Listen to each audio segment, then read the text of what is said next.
Hello class 12th। तो आज हम बात करने वाले हैं कि कोलराउस के नियम के अनुप्रयोग क्या क्या हैं। ठीक, तो कोलराउस के नियम के कुछ अनुप्रयोग, जिसमें पहला अनुप्रयोग ये है कि जो दुर्बल वैद्युत अपघट्य हैं, तो पहला अनुप्रयोग हमारा है दुर्बल वैद्युत अपघट्यों के लिए, दुर्बल वैद्युत अपघट्यों के लिए अनंत तनुता पर, जिसको मैं शॉर्ट में लिख दे रहा हूं लैम्ब्डा इन्फिनिटिव m, अनंत तनुता पर मोलर चालकता का मान ज्ञात करना, ठीक है। तो पहला तो यही है कि किसी दुर्बल वैद्युत अपघट्य के लिए अनंत तनुता पर मोलर चालकता का मान कैसे ज्ञात किया जाता है, इसे हम कोलराउस के नियम की सहायता से ज्ञात करते हैं। जैसे एक उदाहरण लेते हैं हम एसिटिक अम्ल का, जो मैंने कल आपको बताया था, CH3COOH। अगर हमको एसिटिक अम्ल की अनंत तनुता पर मोलर चालकता ज्ञात करनी है, तो उसके लिए हम क्या करते हैं कि हम इस एसिटिक अम्ल के निर्माण की एक अभिक्रिया लेते हैं, जिसमें जो प्रबल वैद्युत अपघट्यों द्वारा इस एसिटिक अम्ल का निर्माण होता है। जैसे हमने कहा था कि जब हम किसी प्रबल वैद्युत अपघट्य जैसे सोडियम एसीटेट की अभिक्रिया हाइड्रोक्लोरिक अम्ल के साथ कराते हैं, तो हमारा एक दुर्बल वैद्युत अपघट्य बनता है एसिटिक अम्ल, और इसके साथ साथ एक लवण का अणु भी बाहर हो जाता है। ठीक, अब ये दुर्बल वैद्युत अपघट्य है, इसके लिए मोलर चालकता हमने निकालनी है। तो इसके लिए हम मोलर चालकता कैसे निकालते हैं? अनंत तनुता पर आपको पता है लैम्ब्डा इन्फिनिटिव m CH3COOH, यानी एसिटिक अम्ल की अनंत तनुता पर मोलर चालकता, अभिकारकों की मोलर चालकताओं का योग, यानी lambda infinitive CH3COONA plus lambda infinitive HCl, और जो सह उत्पाद के रूप में निकला है उसको माइनस कर देते हैं, उसकी चालकता को लैम्ब्डा इन्फिनिटिव NaCl। अब ये वैल्यू आपको दी रहेंगी, ध्यान रखना, ये जो आपको प्रबल वैद्युत अपघट्य हैं, इनकी जो मोलर चालकताएं हैं वो हम डेबाय-हक्कल समीकरण द्वारा ज्ञात कर सकते हैं। तो पहला अनुप्रयोग तो यही है कि हम किसी दुर्बल वैद्युत अपघट्य की अनंत तनुता पर मोलर चालकता ज्ञात कैसे करते हैं। जैसे एक क्वेश्चन लिखा रहा हूं, एक क्वेश्चन इसी के साथ बताता हूं कि हमें दिए गए एसिटिक अम्ल CH3COOH के लिए, दिए गए CH3COOH के लिए लैम्ब्डा इन्फिनिटिव m CH3COOH का मान ज्ञात कीजिए। इसका मान ज्ञात करना है, ठीक है। और इसका मान हमको ज्ञात करना है, आपको कुछ वैल्यू दी गई है, दिया है लैम्ब्डा इन्फिनिटिव HCl, ठीक है ना। इसके लिए आपको दे रखा है 426 ohm inverse centimetre square mole inverse, ठीक। दूसरा हमको दिया है lambda infinitive NaCl, sodium chloride के लिए जो मोलर चालकता है वो दे रखिए 126 ohm inverse centimetre square mole inverse. तीसरा हमारा है लैम्ब्डा इन्फिनिटिव CH3COONA, इसके लिए जो मोलर चालकता दी है वो है 91 ohm inverse centimetre square mole inverse. तो बहुत इजी क्वेश्चन है। देखिए अब आपको करना क्या है, क्योंकि तीनों की मोलर चालकताएं आपको दी हैं, तो आपको फिर से इसी समीकरण के आधार पर जो हमने बनाई थी, ये जो फॉर्मूला लगा रखा है, इसी फॉर्मूले के आधार पर हम क्या करेंगे। देखिए लैम्ब्डा इन्फिनिटिव m किसके लिए? CH3COOH के लिए। क्या था हमारा फॉर्मूला कि हम अभिकारकों की मोलर चालकताओं को जोड़कर सह उत्पाद की मोलर चालकता घटा देते हैं, यानी lambda infinitive CH3COONA plus lambda infinitive m of HCl minus lambda infinitive m of NaCl। बस आपको केवल वैल्यू रखनी है। देखिए इसकी वैल्यू आपको दी है कितनी है, 91, प्लस HCl की वैल्यू है 426 माइनस NaCl की जो मोलर चालकता है वो है 126। जब आप इसको पूरा कैलकुलेट करेंगे तो यह आपका आएगा 391 ohm inverse centimetre square mole inverse.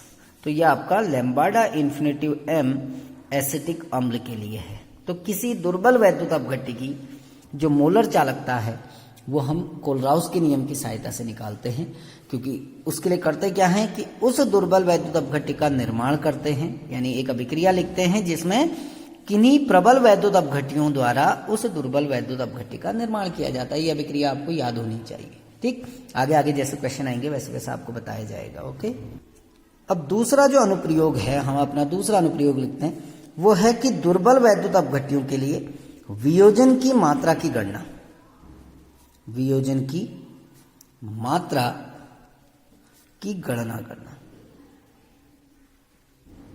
ठीक है ना, कि जो हमारा दुर्बल वैद्युत अपघट्य है उसकी मोलर चालकता का उसकी वियोजन की मात्रा की गणना कैसे की जाती है। ठीक, तो वियोजन की मात्रा, इसका सीधे सीधे मैं आपको फॉर्मूला लिखा रहा हूं। वियोजन की मात्रा को हम अल्फा से दिखाते हैं। अल्फा इज इक्वल टू होता है दी गई सांद्रता पर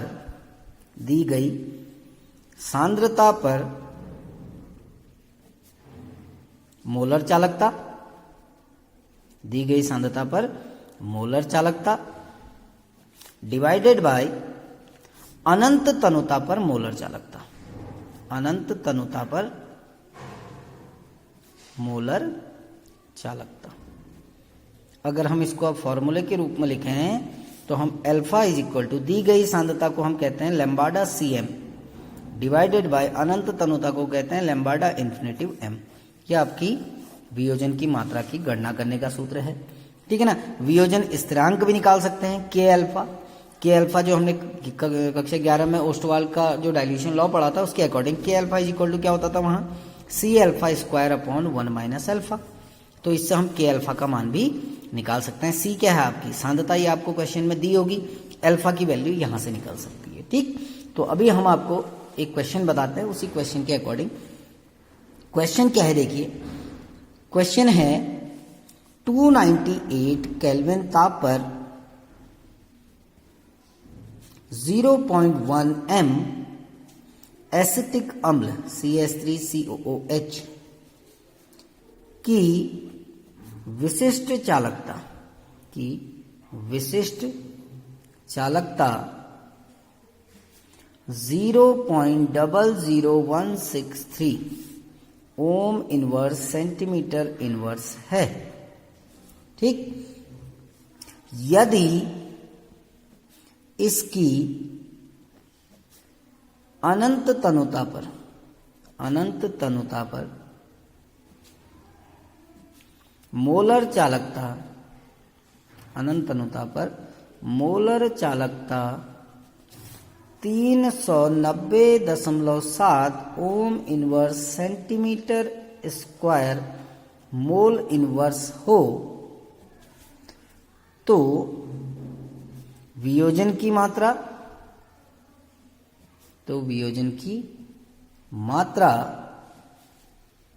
वो के अल्फा, यानी वियोज शॉर्ट में लिख रहा हूं, के अल्फा का मान ज्ञात कीजिए, के अल्फा का मान ज्ञात कीजिए। ठीक है ना, अब आपको दिया क्या क्या है, देखो आपको दिया है कप्पा, विशिष्ट चालकता यानी कप्पा हो गई। कप्पा की वैल्यू कितनी दे रखी है 0.00163 ओम इनवर्स सेंटीमीटर इनवर्स दे रखा है ना, ये कप्पा की वैल्यू है। लैम्बाडा इन्फिनिटिव M आपको दे रखा है कितना 390.7 ohm inverse centimetre square mole inverse दिया है ना, और सांद्रता आपको दे रखी है इसमें C, सांद्रता कितनी दे रखी है देखो, मोलरता यानी 0.1 दे रखी है ना, सांद्रता आपको कितनी दे रखी है 0.1 m मोलरता। अब आपको सबसे पहले देखिए हमने निकालना क्या है, हमको कहा गया है वियोजन की मात्रा। मैं यहाँ पर साइड में उसका फॉर्मूला लिख दे रहा हूँ। इस फॉर्मूला क्या था, alpha is equal to lambda CM upon lambda infinitive M। और लैम्बाडा इन्फिनिटिव M आपको दिया गया है, लेकिन लैम्बाडा CM आपको नहीं दिया है, यानी C सांद्रता पर मोलर चालकता नहीं दी है। तो हम सबसे पहले लैम्बाडा CM ज्ञात करेंगे। कैसे निकलेगा, कप्पा इंटू 1000 अपॉन C, ये तो है। कप्पा की वैल्यू आपको दी है 0.00163 इंटू 1000 अपॉन C की वैल्यू आपको दे रही है सांद्रता कितनी 0.1 है ना। 0.1। अब इसको अगर 0.1 को ऊपर ले जाए तो ये 10,000 हो जाएगा, यानी इसमें 0 1 बढ़ जाएगा, 1 2 3 4, तो 1 2 3 4 16.3। अगर हम इसको कैलकुलेट करेंगे तो ये आएगा 16.3 ohm inverse centimetre square mole inverse. ठीक हो गया। अब आपको सीधे सीधे वैल्यू निकाल देनी है। क्या? अल्फा इज इक्वल टू क्या हो जाएगा, lambda CM upon lambda infinitive M।